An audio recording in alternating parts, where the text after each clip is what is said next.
Hi,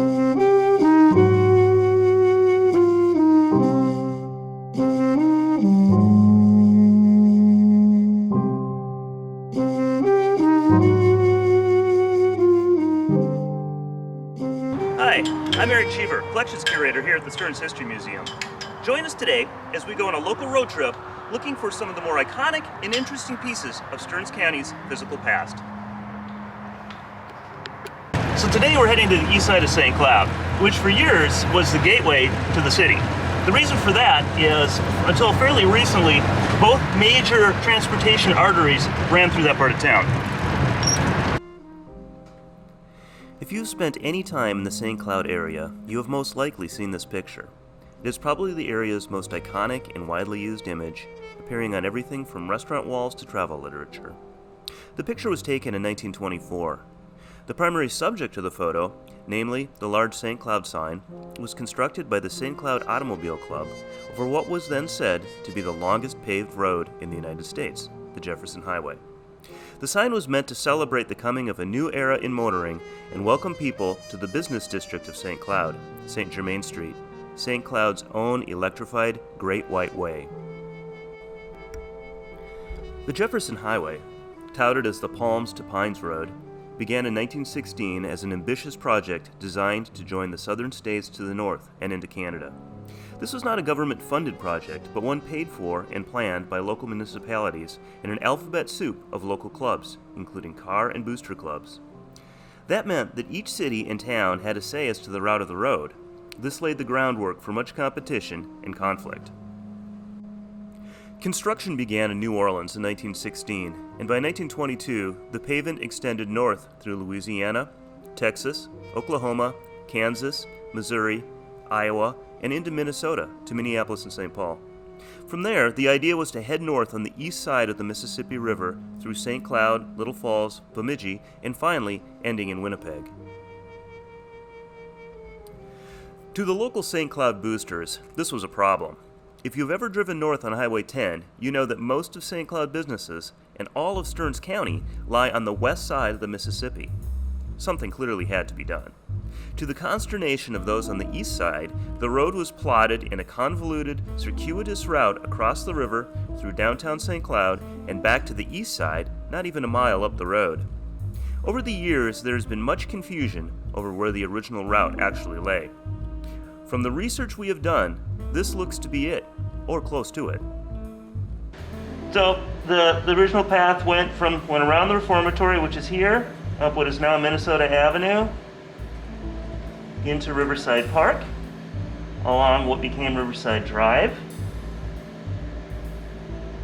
and turned and went across the 10th Street Bridge, went across the river, across into First Street, then took a right, so we think, and went through the south side, up to 5th, down to St. Germain, through downtown, back across the river,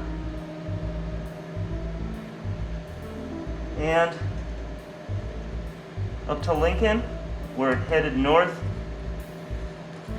to Sauk Rapids. So let's look at some of the clues that we found that help us come to this conclusion.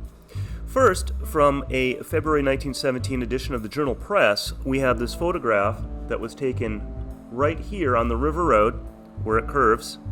You can see St. Cloud State, or the normal school, across the river. And if you look closely, it's difficult to see in this image, but there is a Jefferson Highway sign on a signpost.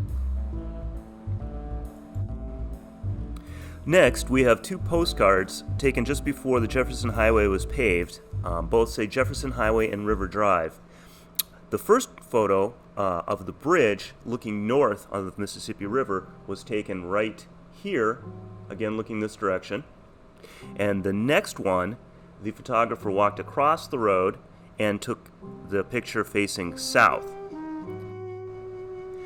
We also have a circa 1923 aerial photograph of the Riverside Park area showing the same intersection.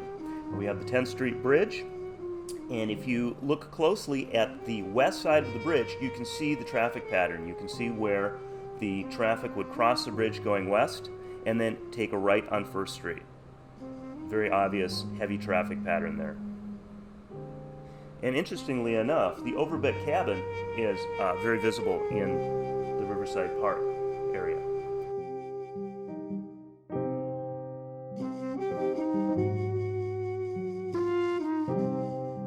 So here it is.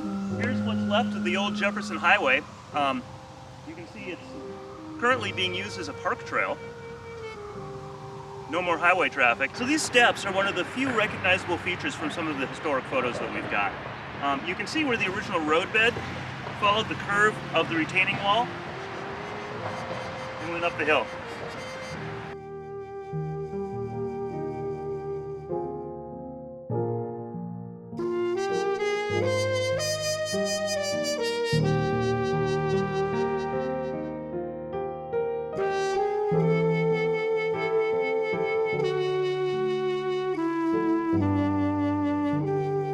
Continuing along our route, we have a 1923 picture of the Binney Electric Company building, which is at 209 5th Avenue South. Directly in front of the building, on a telephone pole, we can clearly see a Jefferson Highway painted sign.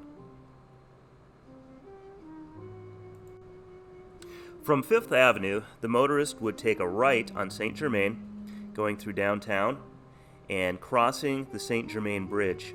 Here is a photograph. It's a very poor quality photograph from a 1920 newspaper, the Daily Journal Press. And in it, it shows cars traveling from the west side of the river to the east side of the river on the St. Germain Bridge. And it is clearly marked as the Jefferson Highway. This photograph was taken from right here, looking to the west. From East St. Germain, the motorist would take a left on what is now Lincoln and continue their way north on the Jefferson Highway. From the beginning, there was an effort to keep the Jefferson Highway in East St. Cloud, raising anger and tensions of those with businesses on the west side. Once the highway was opened, motorists quickly discovered that they could simply head north, thereby avoiding crossing the bridges and saving many minutes of in-town driving time. What is now Lincoln Avenue became the preferred route. By 1924, a lighted arrow was added to the sign in an attempt to draw motorists and their money back across the river. The Jefferson Highway was renamed in 1925 when a standardized road numbering system was introduced.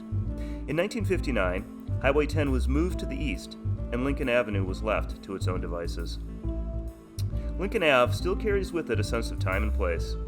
Driving the road today, it doesn't take too much imagination to see the Flivers, Packards, and Humpmobiles that you would have once been jockeying for space with.